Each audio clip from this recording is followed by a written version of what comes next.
আমাদের গর্বের এবং আমাদের স্বপ্নের যে মেট্রো রেল উত্তরা দিয়াবাড়ি থেকে মতিঝিলে চলাচল করে, সেটা আজকে বন্ধ। কেন বন্ধ আপনারা জানেন। 19 তারিখ কোঠা আন্দোলনকে ঘিরে একটি সন্ত্রাসী মহল জামাত বিএনপি যারা এর নেতৃত্ব দিয়ে আপনারা জানেন তারা এবং 10 নম্বর যে স্টেশনে তারা ভাঙচুর করেছে, অগ্নিসংযোগ করেছে। সেই ঘটনার সাথে আমরা 4-5 জনকে আমরা অলরেডি আমাদের আইনের আমাদের আওতায় নিয়ে এসেছি এবং তারা আমাদের কাছে সবকিছু স্বীকার করেছে। এবং এর মধ্যে যে নেতৃত্ব দিয়েছে মাস্টারমাইন্ড হিসেবে, তার নাম হচ্ছে আবু হান্নান তালুকদার। তিনি যুগ্ম সাধারণ সম্পাদক কেন্দ্রীয় ছাত্রদল।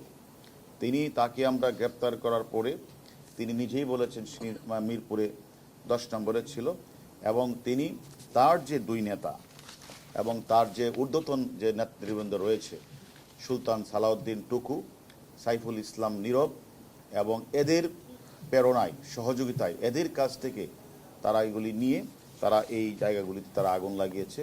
এবং আমরা তারা আরও 2 জন নেতার নাম বলেছেন, তারা তাদেরকে প্যাট্রোনাইজ করেছে। এর মধ্যে একজনকে আর আগে আমরা ধরেছি, নাহিরুজ্জামান শ্রাবণকে আমরা আগেই গ্রেপ্তার করেছি।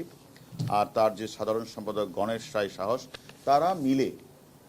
তারা মূলত 4-5 জনকে দায়িত্ব দিয়েছিল যে এখানে থেকে তারা যেন ওই অন্যান্যদের সাথে নিয়ে তারা নেতৃত্ব যারা তাদের এই জায়গাগুলিতে যেন আগুন লাগিয়ে যারা যেন ধ্বংস করে ফেলা হয়, যাতে মানুষ যেন তাদের যে স্বপ্নের যে মেট্রো রেল চড়তে না পারে, বন্ধ হয়ে যায়। সেই ঘটনা থেকে তারা এই কাজটি করেছে।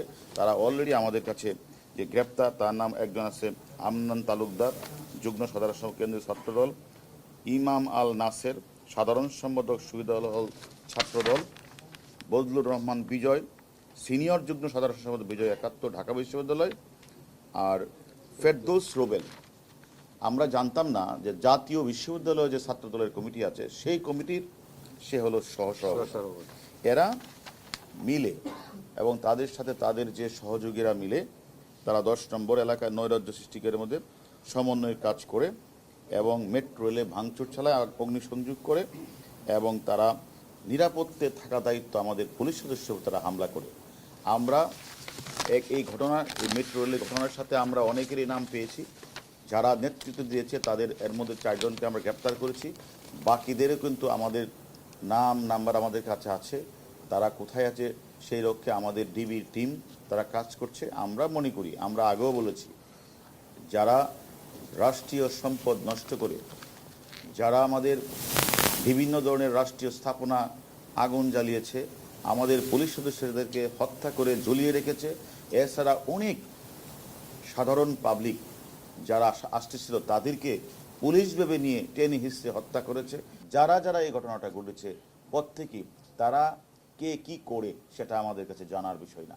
তাদেরকে আমরা অবশ্যই আইনের আওতায় নিয়ে আসবো এবং আমি মনে করি এনে আপনাদেরকে আমরা পরবর্তী পর্যায়ে আবার জানাবো।